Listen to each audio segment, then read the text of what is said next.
even parents' minds, because they want to get a deeper understanding of sometimes like what experiences their students are feeling, right? And so, what do you think are some of the common stressors that occur to students in both high school and college?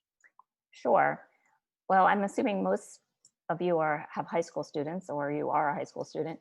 Um, the obvious stressors are grades, friendships, whether you feel like you fit in, whether you're popular, and certainly the whole college process is extremely stressful.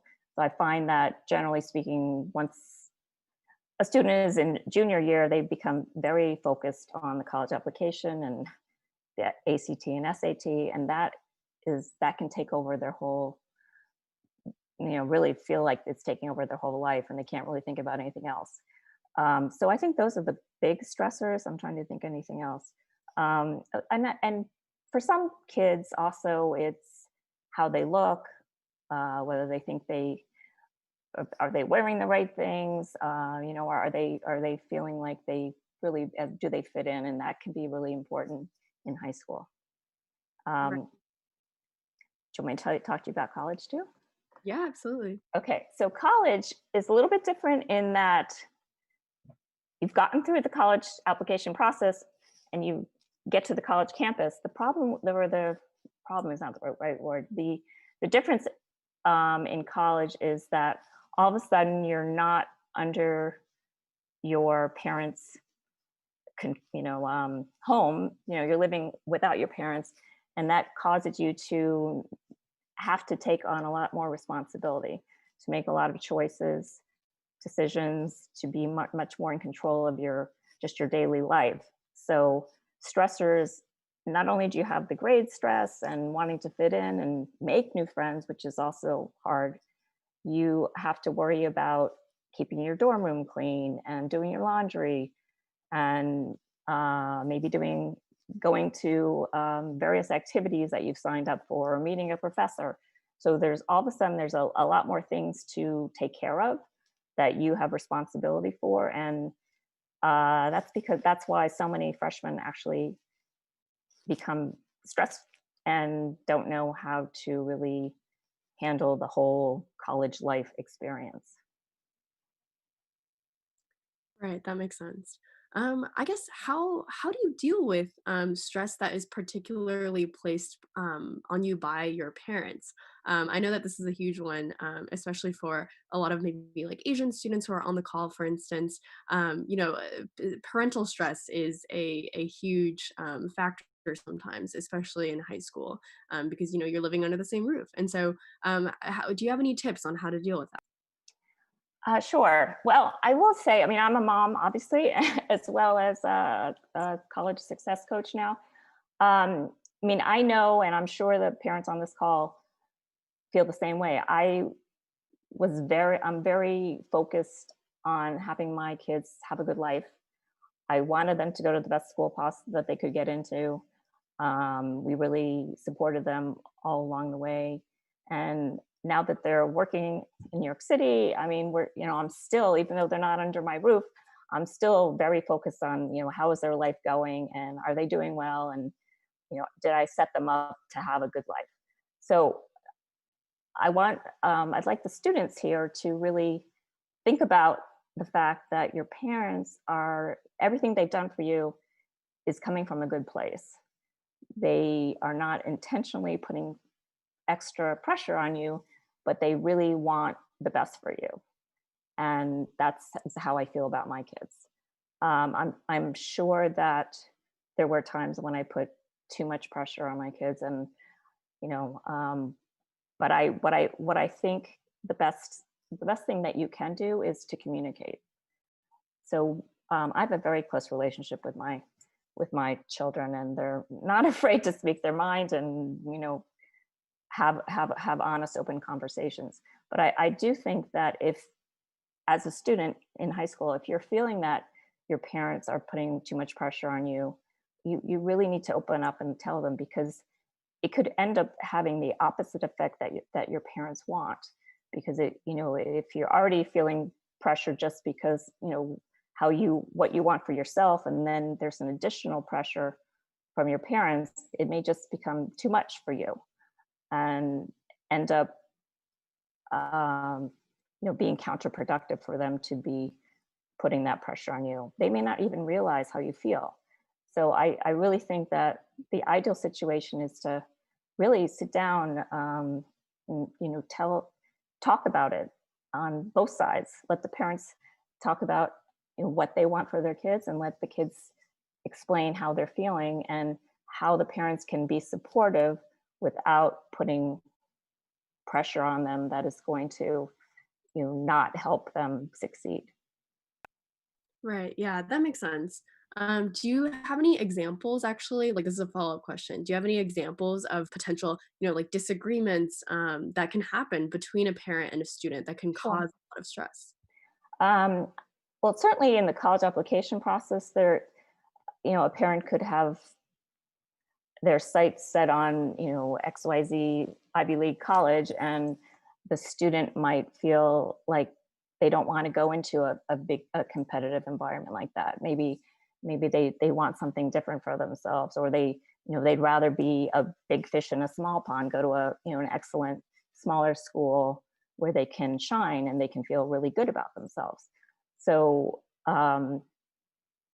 when it comes to choosing, making a college list, and then ultimately deciding where to go, I think it's really important for the child to express how they're really feeling, because again, the parents want their children to succeed, and success is measured in many different ways. So if your child doesn't want to go to an Ivy League school, that's not their dream, and not where they think they're going to fit in the best, and not where they think they're going to do the best academically or socially or whatever, um, then it would really, it really requires a conversation, so that everybody is on the same page and everybody's feeling good about the decisions that are made. Yeah, that makes sense. I guess moving on to the next question. This one is more about peer-to-peer conflicts. How Mhm. do I avoid comparing myself to other peers who are applying to the same colleges? Well, I always told my kids not to talk about where they were blind. I know that's hard, but and I think parents do the same thing. Parents tend to discuss with each other where, how my kids are doing and where my kids are applying. It's not helpful. As we were just talking about, kids are already feeling so much pressure, and it's just added pressure when if they're thinking about what everybody else is doing. My philosophy is to always focus on what you can control, and clearly you can't control what your peer is doing in terms of what's on their application or what grades they've gotten, or anything else. Whether they're good at a sport and you're not, I mean, you have no control over who they are, and you have no control over the colleges. The colleges, it, to some extent, I mean, I really feel it's oftentimes very arbitrary who gets in and who doesn't.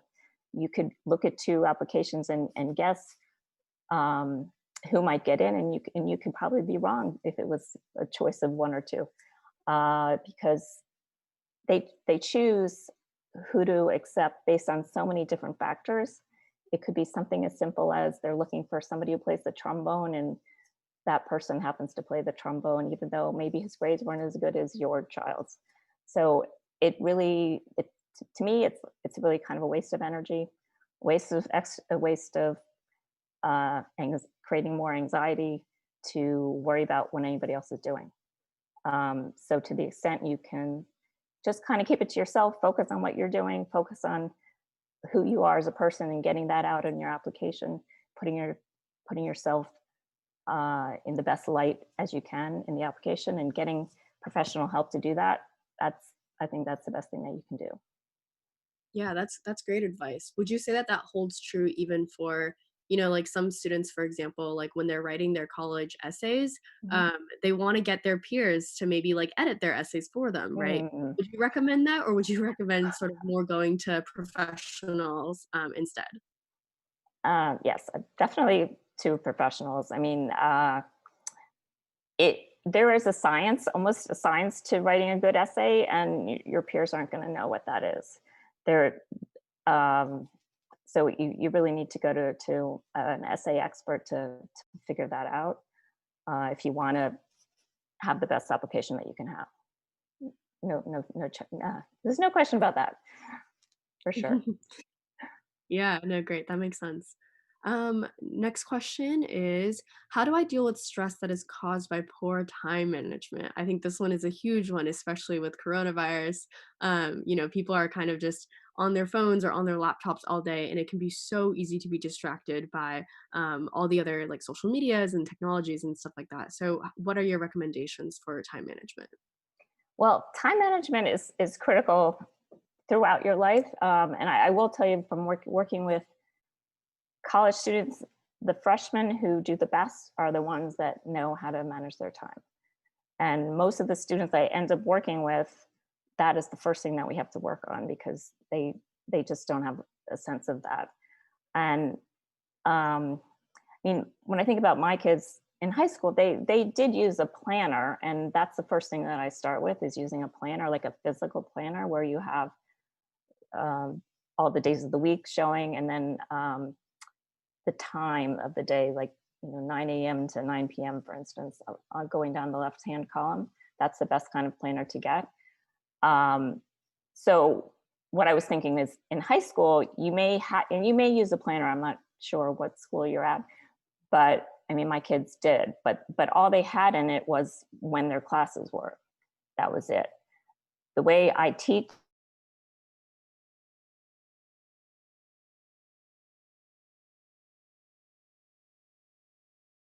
in a minute, and everything that needs to be done from your to-do list needs to go on the planner in a specific block of time. So that way, you have it to refer to. You don't have to have anything in your head. Everything is down on paper. You won't miss assignments. You won't miss appointments. You'll even be able to fit in exercise and other kinds of things that are essential. But you need to really map out your day. So, if you know that you have 2 hours in between your extracurricular activity and dinner, what are you going to do in those 2 hours? Are you going to study, or are you going to exercise, or are you going to, do you need downtime? But in other words, once you have it on paper and you can plan it out and really stick to it, whatever you've written down, then you have control over your day and you get everything done. I actually think that people who use planners have more free time because they can schedule free time. They figure out where their free time is. And often when students get assignments, they think, oh, well, I have, it's not due for a week, and they kind of just put it off. And then they're staying up really late to do it, and they're not producing like a good essay or a good whatever research report or whatever they're doing. Whereas a student who's using a planner will plan out, well, I'm going to work on it a couple hours on Monday, and then I can do a couple hours on Thursday, so they can plan out their time and just end up producing a much better product at the end. So the first thing is you got to use a planner. And I really believe in the physical planner. Actually, I have one right here, just kind of give you some kind of an idea. So it has the time going down this side, and then the days going across. So that's one thing. And the other thing that I use in combination is a to-do list. And the kind that I have my students use is, well, I created it myself, but it has 3 columns. So it's a piece of paper with 3 columns. The column on the left says must do. The one in the middle says should do. And the one on the right says can do. So what I have the students do is all of their assignments, all of their appointments, when they're in college, it could also include like laundry and other things. Everything that they need to do needs to go into one of those 3 columns. And all of those must do's need to find a place on the planner. The should do's probably also, but the can do's don't need to go on the planner. The can do's are for fitting in when you have free time. And then you cross off each thing as you do them. Um, I find that the to-do list is like everything that's in your head that you think you're going to remember, but you don't remember. It's just impossible.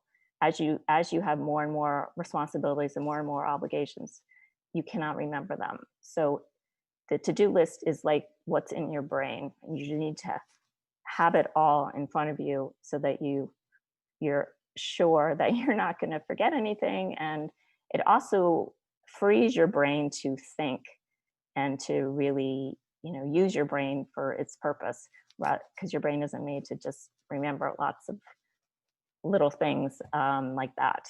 So the to-do list in combination with the planner, if you can get those two working together, um, you will have your time management problem solved and feel a lot less stressed. I think that not feeling like you have enough time, or feeling like always under the gun to get things done, is a huge stressor, and for anyone really at any age. So I think if you can start working on that now, you're going to really be in much better shape. Got it. Yeah, that's a great answer. Thank you for that comprehensive sort of breakdown of what you recommend with the planner. Moving on, what kind of tools can help you manage stress? I know we just talked about the planner idea, but I know that Mhm. you have quite a few others that you might want to share. Yeah, there are a whole bunch of things. There are some tools that are related to your daily habits.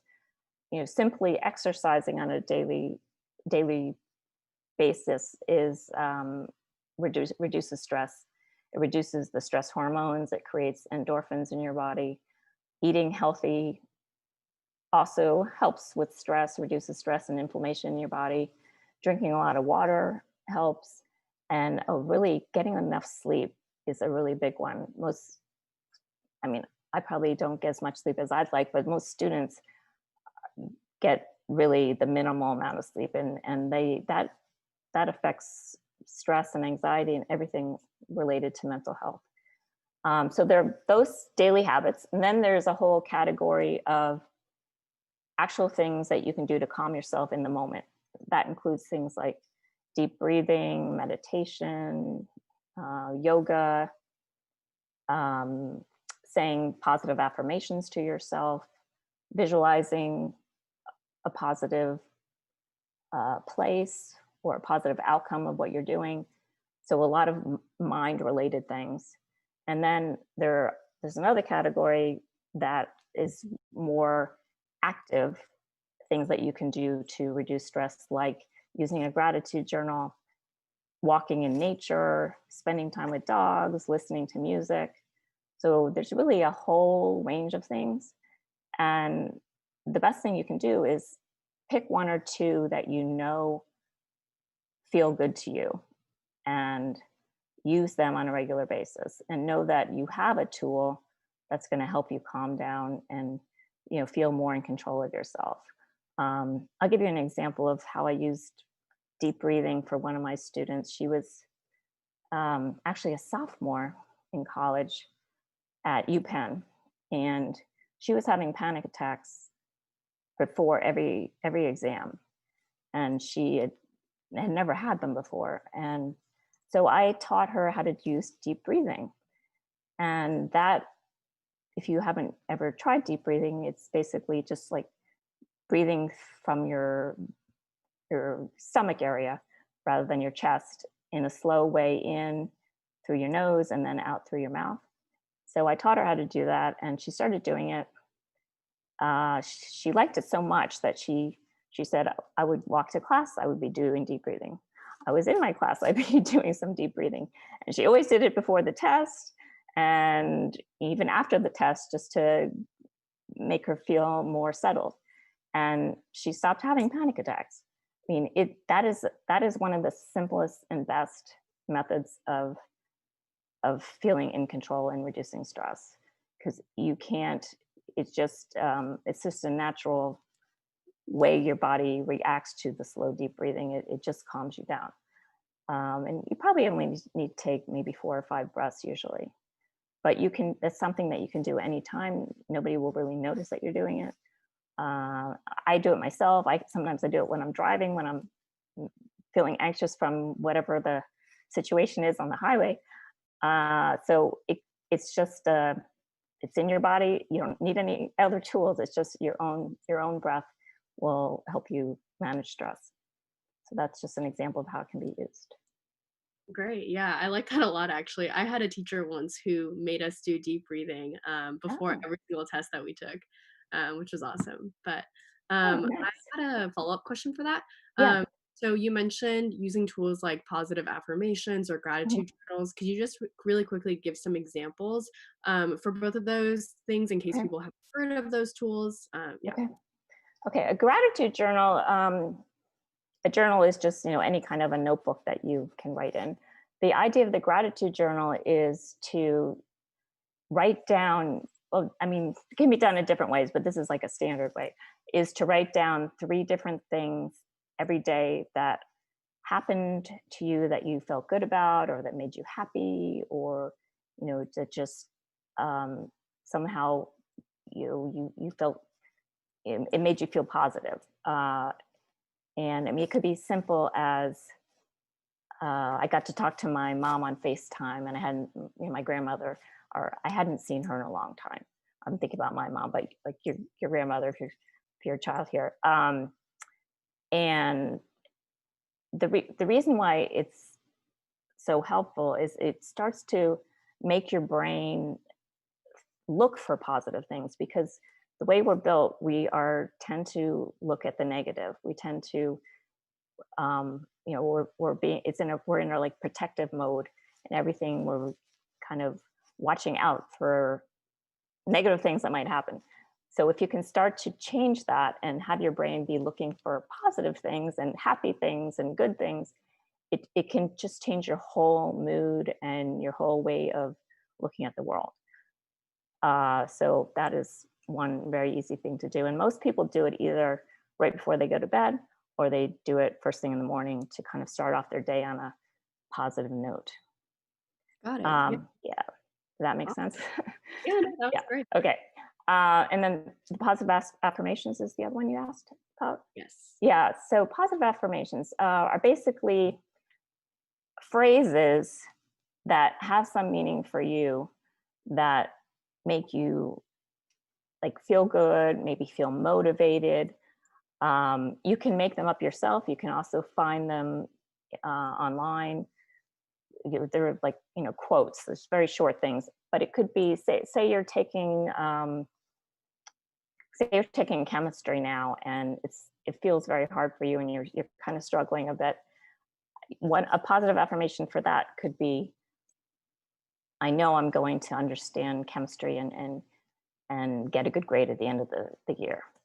And you see that often, and you say that to yourself, and it just gives you more motivation to accomplish whatever that goal is that you want to achieve.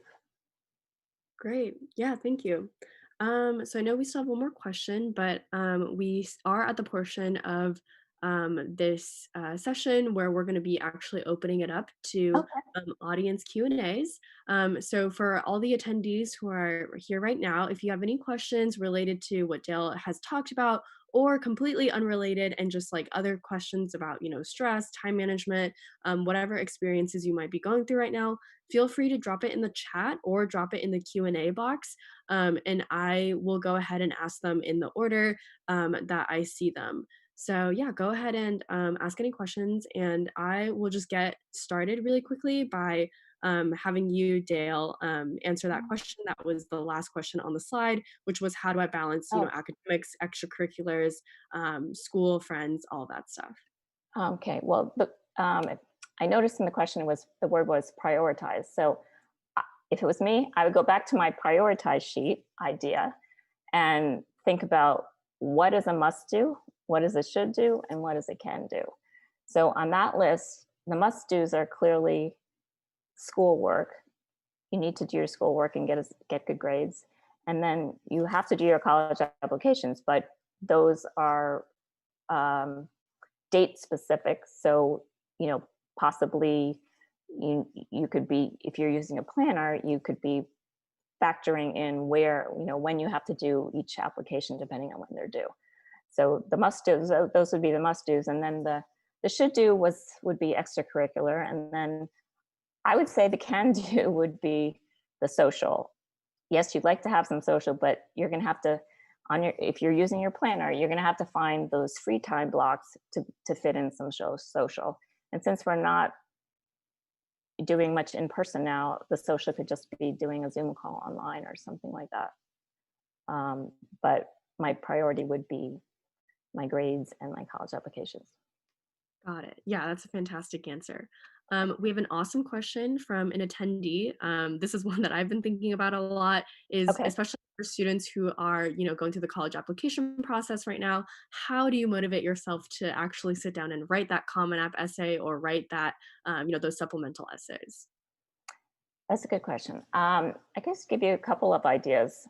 One is, well, there has to be some deadline, so you know that you can't put it off forever, right? So based on whatever that deadline is, I mean, you know that it's going to have to be done.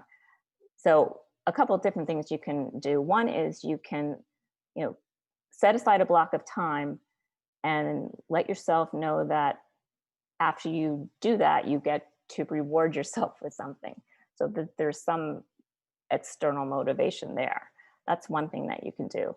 You can also, if you're a person who has a hard time concentrating for a long period of time, you can do the Pomodoro method. I don't know if you're familiar with that, where you work for 25 minutes, you set an alarm, and after the 25 minutes, you get to take a 5 or 10 minute break, and then you go back again and do another 25 minutes.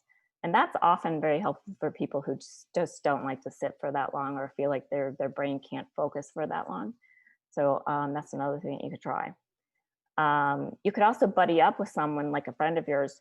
Maybe they're having the same struggle, and you can like agree, okay, Tuesday night, we're going to do it from 8 to 9. We're going to get our essay started.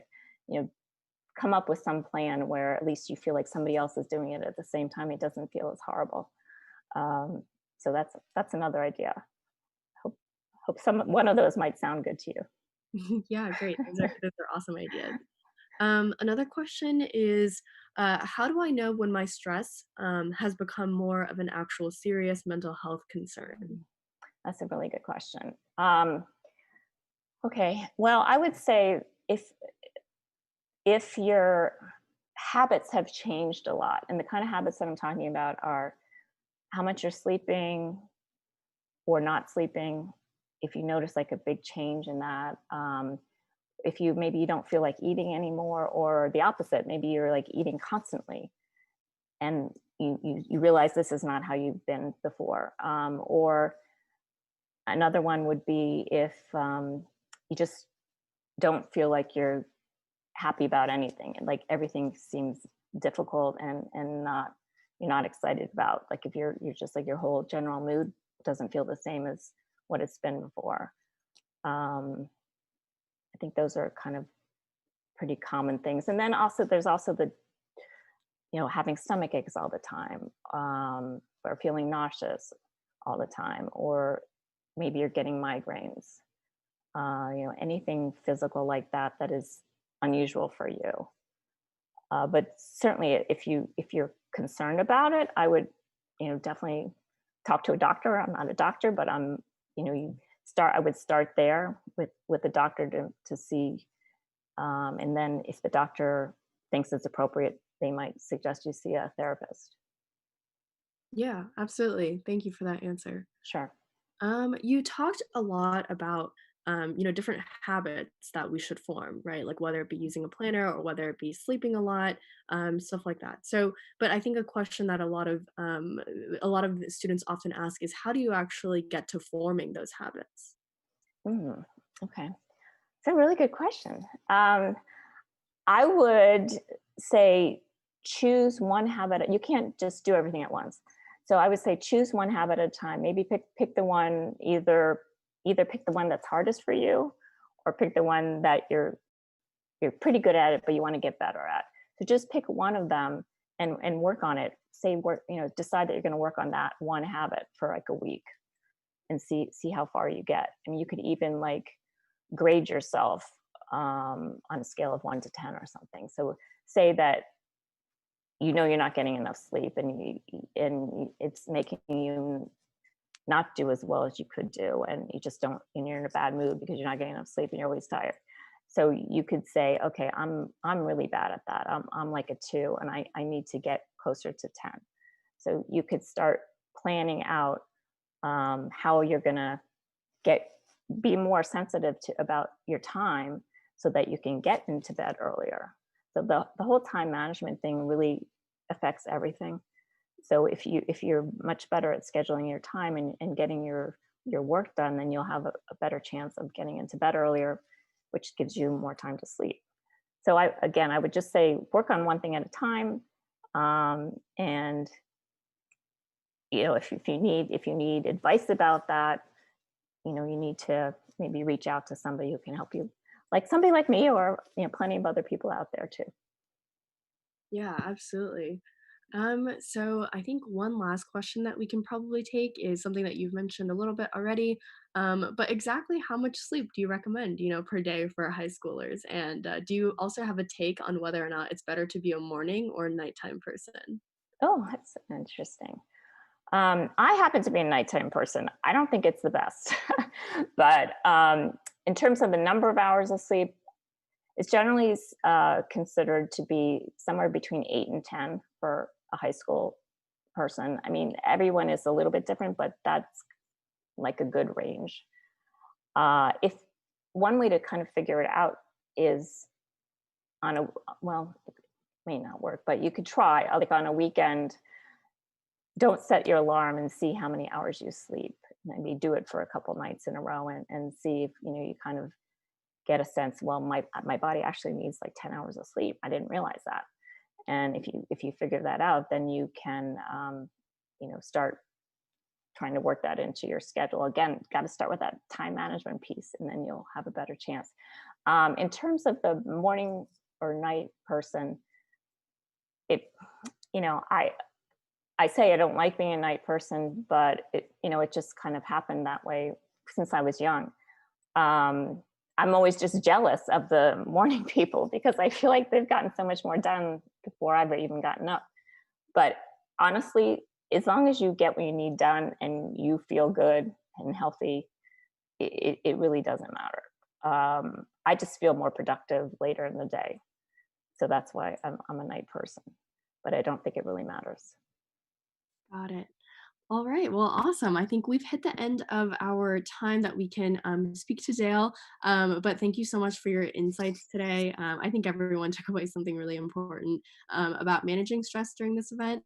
We're going to move on into the more like the raffle section. And just to wrap up our event here. And so before we go into that raffle, we wanted to mention a program that 7EDU is launching called the Schoolwork Help Course. It goes along with a lot of what we have been talking about today, which is, how do you actually, manage your time, especially if you're struggling with schoolwork and you feel like you're falling behind and maybe spiraling. And so we're introducing a monthly subscription program where you'll have access to 7EDU instructors Monday through Sunday, 4 to 6 p.m. online to ask any questions that you have about any of your school subjects. Some of the subjects are listed there below on that PowerPoint. We'll have instructors available to help with any subject ranging from middle school reading to AP Calculus BC. So make sure to connect with us on social media and on our email channels specifically to be the first to sign up when we launch this program soon. And so I will drop our social media channels again into the chat. Make sure to follow those. And now, without further ado, we're going to find out who our raffle winners are for tonight.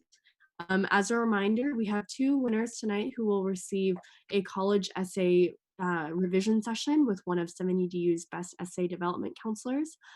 So I'm going to send the form to be eligible one last time into the chat. So make sure if you want to be eligible for this raffle to fill that out in the next around 5 to 10 seconds or so. And then I will.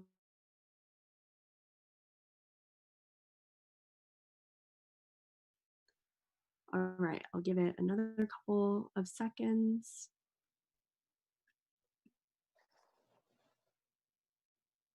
Oh, yes, absolutely. Um, Dale, is it okay Yes. if we can drop your email, into Absolutely, for sure. Okay, cool. Do you wanna type it into the chat for our attendees? Yeah. Awesome, thank you. Alright, so we Dale does that, we're gonna go ahead and get started with our live raffle. Give me a second. Okay,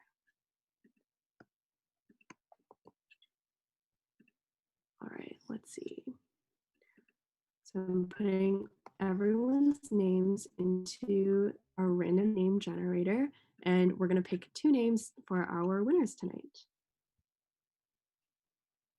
Alright, let's see who our first winner is. Awesome, Naomi, congratulations. I'm gonna go ahead and record your name down, and we'll send you your prize via your email that we got via you submitting that form. So yeah, congratulations. You're gonna get to receive one of those college essay revision sessions. And now we have one more winner for tonight. Let's pick another name, and it's gonna be Tania. Congratulations. All right.